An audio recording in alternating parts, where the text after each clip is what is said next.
Hi friends, स्वागत आहे तुमचं पूजाची दुनिया या यूट्यूब चॅनलमध्ये. तर आज ब्लॉग खूप दिवसानंतर येते कारण की चॅनलची ग्रोथ काही पाहिजे अशी होतच नाही आहे, त्यामुळे व्हिडिओ टाकायचा उत्साह पण कमी होत आहे. आज आम्हाला जायचं होतं फुले मार्केटला आम्हाला घ्यायच्या होत्या रक्षाबंधनसाठी राख्या, कारण रक्षाबंधन आता 1-2 दिवसावरच येऊन आलेलं आहे. त्यामुळे आम्ही चला म्हटलं राख्या घेऊन येऊया. आम्ही आलो होतो इथं टॉवर चौक, म्हणजे फुले मार्केट येते, तर फुले मार्केटला टॉवर चौक नाही, आज तर राखी मार्केट असं म्हणावं वाटते, कारण सगळीकडे जिकडे बघावं तिकडे सगळीकडे राख्यांची दुकानं लागलेली होती.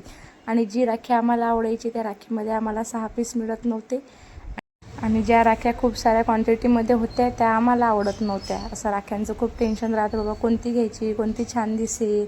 आणि ती ब्रेसलेटवाली पण नको, धाग्याचीच राखी पाहिजे, त्याच्यामध्ये लाल कलरच पाहिजे, असा विचार करून आम्ही राख्या घेत होतो. दिसायला पण ती छान दिसायला पाहिजे, असं करता करता राख्या ठरवायला आम्हाला खूप वेळ झाला. कसा सण असतो ना बहीण भावाचा, भावासाठी एक चांगली राखी शोधायला बहीण किती सारे दुकानं फिरते, तसंच बहिणीसाठी चांगलं घर शोधताना पण भावाने खूप सारे घरं शोधायला पाहिजे. म्हणजे बहीण एक वेळ जर चांगल्या घरामध्ये गेली तर आयुष्यभर ती सुखात राहील, आणि एक वेळ जर चुकीचा निर्णय घेतला गेला तर बहिणीचं पूर्ण आयुष्य खराब असतं. त्यामुळे कसं भावाने पण भावांची जबाबदारी आहे बहिणीचं रक्षण करायची. बहीण पण खूप प्रेमाने भावांसाठी राख्या घेते. आम्ही म्हणजे ज्या दुकानांमध्ये राख्या आवडायच्या तसं त्या दुकानांमध्ये राख्या घ्यायचो. असं करता करता आम्ही पूर्ण मार्केट फिरलो. मार्केटमध्ये सगळीकडे राख्या लागलेल्या होत्या. फायनली भावाची राखीसाठी जास्त फिरावं लागलं आणि आम्हाला ती राखी भेटली. नंतर खूप प्रयत्नानंतर आम्हाला भावासाठी एक छान अशी राखी मार्केटमध्ये भेटली. नंतर आम्ही म्हटलं चला फायनली भेटली राखी, आता आपण खाऊया पाणीपुरी. मार्केटला आलो आणि पाणीपुरी खाल्ली नाही असं कधीच होत नाही आमच्यासोबत. आम्ही जेव्हा पण जातो तेव्हा पाणीपुरी, दाबेली हे सर्व फस्त करूनच येतो. पाणीपुरी दाबेलीचा आनंद घेतला आणि आम्ही निघालेलो होतो घराकडे. खूप थकून गेलेलो होतो कारण मार्केटमध्ये गर्दी जास्त होती आणि आम्हाला फक्त राख्या घ्यायच्या होत्या, पण आम्हाला राख्या घेताच 2 तास लागून गेले. मार्केटला गेलं म्हणजे खूप वेळ होऊन जातो, कसा वेळ निघून जातो हे समजतच नाही. आता आम्ही आलेलो होतो घरी, आणि घरी आलो तर तिथे झाली होती संध्याकाळ.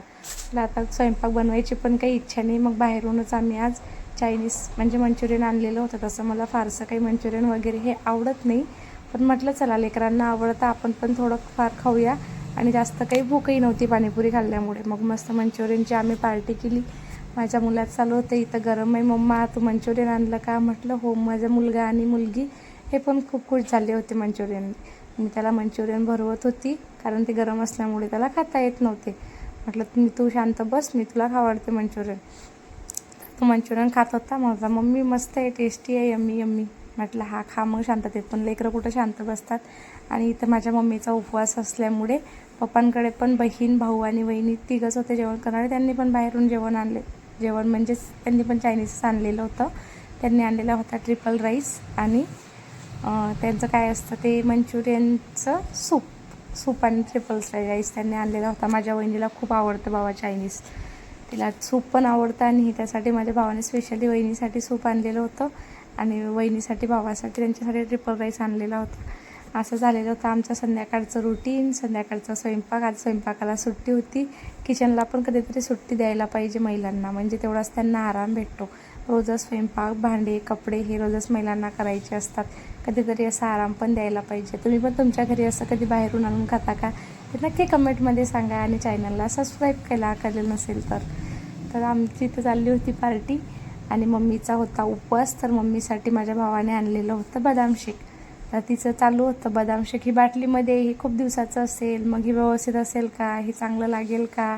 बहीण बोलली ते बाटलीमध्ये पॅक करून दिलेलं आहे, पण ते ताजंच आहे असं तिला समजवत होती. पण कशाचं काय ते बाटलीवालं पॅकिंगचंच माझ्या भावाने आणलेलं होतं, कारण त्याला काही सुट्टं मिळालं नाही. म्हटलं तू चेक कर, तू टेस्ट करून बघ, तुला आवडलं तर पी. तिला म्हटलं कसं आहे, चांगलं आहे का? तर बोलली हो चांगलं आहे. म्हटलं आता पी मग. अशी माझी मम्मा आहे बाबा साधी भोळी. आता जेवण झाल्यानंतर लोक शतपावली करतात, पण इथं आमच्या कार्टूनांना डान्स करायचा होता. ते बोलले गाणे लावा, आणि दोघांचा मस्तपैकी बिंदास असा डान्स चालू होता. म्हटलं हा तुम्ही डान्स करून घ्या. दोघं पण मस्त डान्स करत होते. माझ्या भाच्याला लाल ओढणीवाली गाणं खूप आवडते. एवढा छोटा मुलगा आहे पण त्याला गाणे वगैरे कसे समजतात. चालू आहे डान्स. तुम्ही चॅनलला सबस्क्राईब करून घ्या. बाय.